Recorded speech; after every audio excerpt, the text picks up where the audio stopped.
श्री रामकृष्ण हरी. अध्याय 3. कर्मयोग. कालच्या अध्यायामध्ये माऊलीने सांख्ययोगाबद्दल अर्थात बुद्धियोग ज्ञानयोगाबद्दल चिंतन आपल्यासमोर मांडले. अर्जुनला कृष्ण सांगतात, बाबा रे,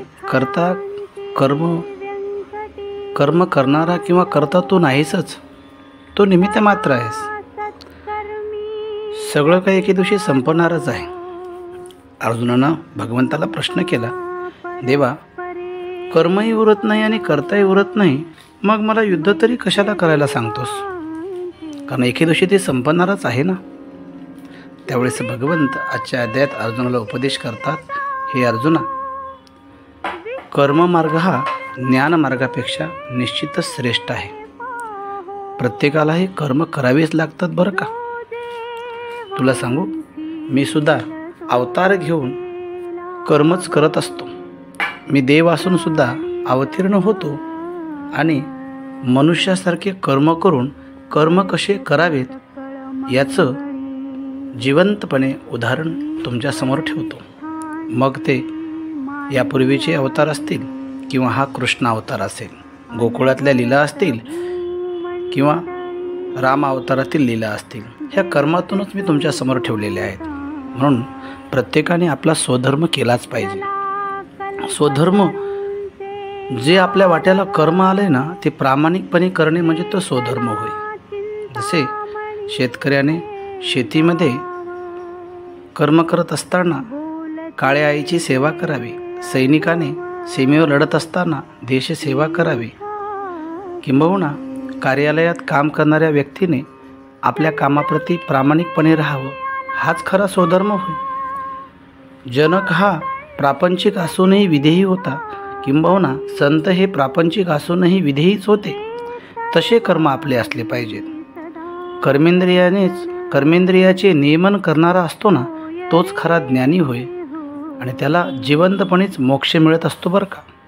आपल्या वाट्याला जे कर्म आलेत ते आपण निष्ठेने करावे. आणि हे कर्म, लहान मुलांचे कर्म वेगळे, मोठ्या माणसाचे कर्म वेगळे. लहान मुलांच्या वाट्याला जे कर्म आहेत ते त्याने निष्ठेने करावे आणि मोठ्यांसाठी जे कर्म शास्त्रात सांगितले ते त्याने निष्ठेने करावे. पण हे कर्म करत असताना बहुरूप्याचे सोंग घेऊन कर्म करू नये. समाजामध्ये मी ज्ञानी आहे, मी हुशार आहे सांगणारे बरेच जण समोर येतात आणि कर्माचा देखावा करतात. त्या कर्मामध्ये निष्कामता नसते तर सकामता असते. तिथे मीपणा, अहंकार आलेला असतो. म्हणून असे कर्म अजिबात नको. दुसरी गोष्ट, माऊली ज्ञानोबाराय सांगतात की हे कर्म करत असताना मूर्ख माणसाला ज्ञान सांगण्याच्या फंदात आपण पडू नये. कारण कावळ्याला चंद्राचा विटाळ, मृत व्यक्तीला रत्नाची काय पारख. त्यामुळे मूर्खाला ज्ञान सांगण्यामध्ये आपला वेळ वाया घालूच नाही.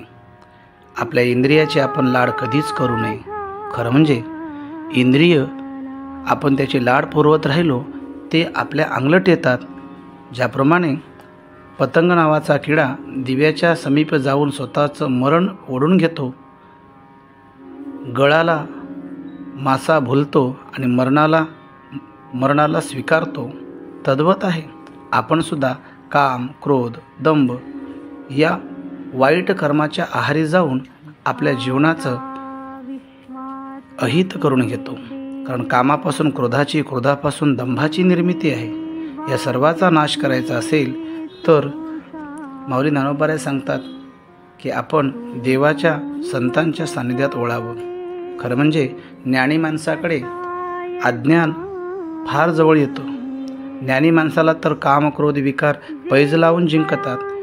कारण ज्ञानाला दोरीशिवाय बांधणारे, पाण्याशिवाय बुडवणारे जर काही असतील तर ते म्हणजे काम, क्रोधच आहेत. यापासून दूर राहा, इंद्रियाचे दमन करा, तोच खरा कर्मयोग होय. चला तर मग या कर्मयोगास पात्र होऊया आणि आपल्या जीवनाचे कल्याण करून घेऊया. रामकृष्ण हरी.